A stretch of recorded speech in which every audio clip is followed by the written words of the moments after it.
Assalamualaikum warahmatullahi wabarakatuh. Alhamdulillahirrabbilalamin. Wassalatu wassalamu ala asyrafil anbiya'i wal mursalin wa ala alihi washabihi ajma'in. Wa ba'du. Anak-anakku yang rahmati Allah Subhanahu wa taala. Alhamdulillah, pada kali ini kita diperkenankan untuk bertemu, berkumpul bersama dalam rangka taklim tafsir yang sengaja kita programkan bahwasanya selama bulan Ramadan kita akan belajar bersama tentang tafsir Jalalain. Insyaallah pada kali ini kita awali dengan surat-surat pendek. Yang pertama surat Al-Ikhlas. Ya. Saya bacakan.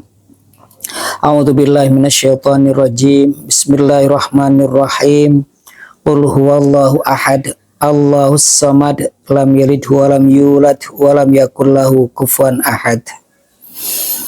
Anak-anakku yang rahmati Allah Subhanahu wa taala, surat Al-Ikhlas merupakan surat untuk pentauhidan dan merupakan surat yang unik di mana kata ikhlas tidak ada di dalam salah satu ayat surat tersebut. Berbeda dengan surat-surat yang lainnya seperti surat An-Nas, maka ada kalimat An-Nasnya. Surat Al-Falaq pun begitu. Ya. Tapi surat Al-Ikhlas dan surat Al-Fatihah ini merupakan surat yang unik. Al-Ikhlas kalau dari segi artinya khalis. Khalis itu murni. Jadi surat Al-Ikhlas ini surat pemurnian. Surat yang menjelaskan bahwasanya terlepas daripada penduaan terhadap sembahan, yaitu terhadap Allah Subhanahu wa taala, makanya surat Al-Ikhlas. Saya bacakan sekarang tafsir Jalalainnya. Bismillahirrahmanirrahim. Su'ilan Nabi sallallahu alaihi wasallam an rabbih. Ditanya Nabi sallallahu alaihi wasallam tentang Tuhannya. Fanazala, maka turun ayat. Qul, katakanlah wahai Muhammad, huwallahu ahad. Dialah Allah yang tunggal atau yang esa.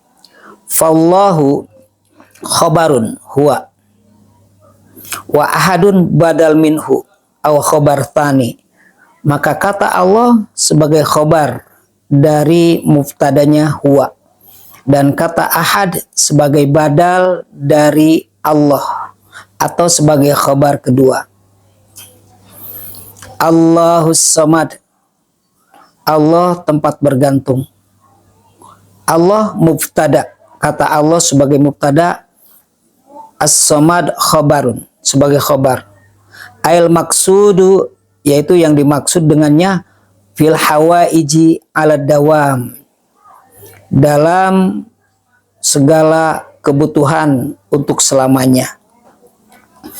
Lam yalid, Allah tidak dilahirkan, liintifai majanisatih, untuk peniadaan jenisnya. Walam yulad, dan tidak dilahirkan, liintifa'il huduthi anhu, untuk peniadaan sesuatu yang baru atasnya Allah. Walam yakul lahu kufuwan ahad, dan tidaklah menjadi baginya yang semisal seorang pun. Kalau secara harfiah, ai mukafa'a wa mumathala, yang sama dengan dirinya atau yang semisal dengan dirinya. Walahu muta'alliqun bi kufuwan, dan kata lahu sangat bersangkut paut dengan kufuwan.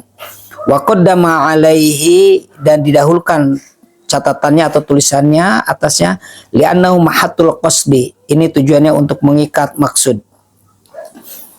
Bin nafi, dengan kata nafi itu kata lam. Wa akhir, dan berikutnya ahadun, dan kata ahad huwa ismun yakun, kata ahad ini merupakan isim dari yakun, an khobariha, yang selanjutnya dari khobarnya, riayatan lil fasilati, untuk menjaga terpisahnya makna. Baik, anak-anakku yang rahmati Allah Subhanahu wa taala, ayat pertama ini Rasulullah Shallallahu alaihi wasallam memberikan statement dari Allah Subhanahu wa taala melalui malaikat Jibril tentang siapa Tuhan kamu. Diriwayatkan bahwasanya Rasulullah Shallallahu alaihi wasallam ditanya oleh dua orang, yang pertama orang Yahudi dan yang kedua oleh Nasrani, di mana kita memahami bersama bahwasanya Yahudi dan Nasrani meyakini Tuhan memiliki anak, dan meyakini Nasrani Tuhan itu Trinitas, yang memiliki tiga konsep, tiga zat atau tiga Tuhan. Ada Tuhan anak, Tuhan ayah, dan Tuhan ibu. Nah, ketika mereka bertanya kepada Rasulullah, siapa Tuhan kamu? Maka begitu pertanyaan itu terungkap, malaikat Jibril menyampaikan, katakanlah wahai Muhammad, huwallahu ahad. Dialah Allah Ahad, yang Maha Esa. Ya. Anak-anakku yang rahmati Allah, ini ada kata huwa.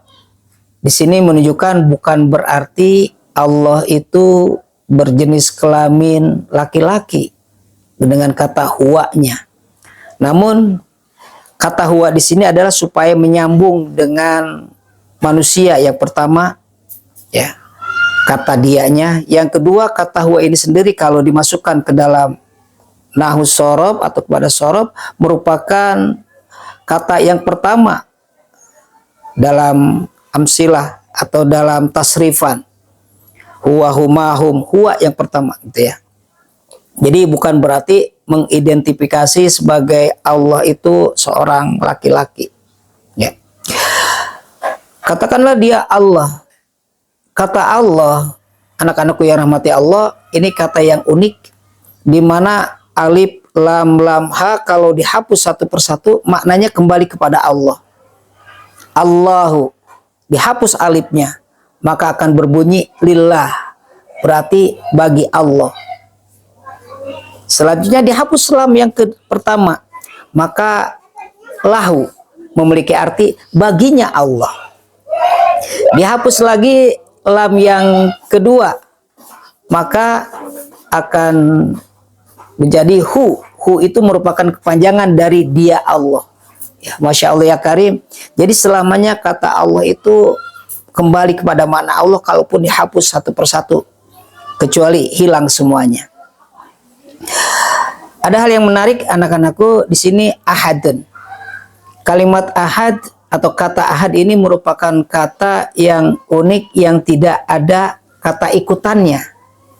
Kalau wahidun, kata ikutannya isnaini, wahidatun isnatani, gitu ya. Awal atsani, ula atsaniyah. Ahadun nggak ada isnaini, isnatani, dari semua ahadun tunggal. Sehingga sebenarnya kalau dimasukkan ke dalam bahasa Indonesia itu tidak ada yang bisa menyatukan. Jadi yang akhirnya karena bahasa Indonesianya ya esa, walaupun esa nantinya di sana ada dui gitu kan, tunggal. Jadi ya jelas hanya satu-satunya, Allahu Ahad. Ya.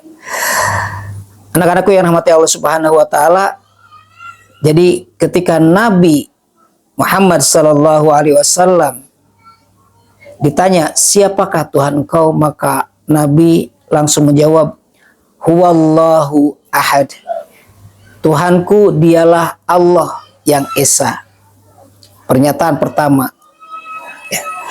Baik anak-anak yang rahmati Allah Subhanahu wa taala, kiranya ini baru sampai ayat pertama. Insya Allah kita akan bertemu lagi untuk menjelaskan ayat yang kedua. Terima kasih. Assalamualaikum warahmatullahi wabarakatuh.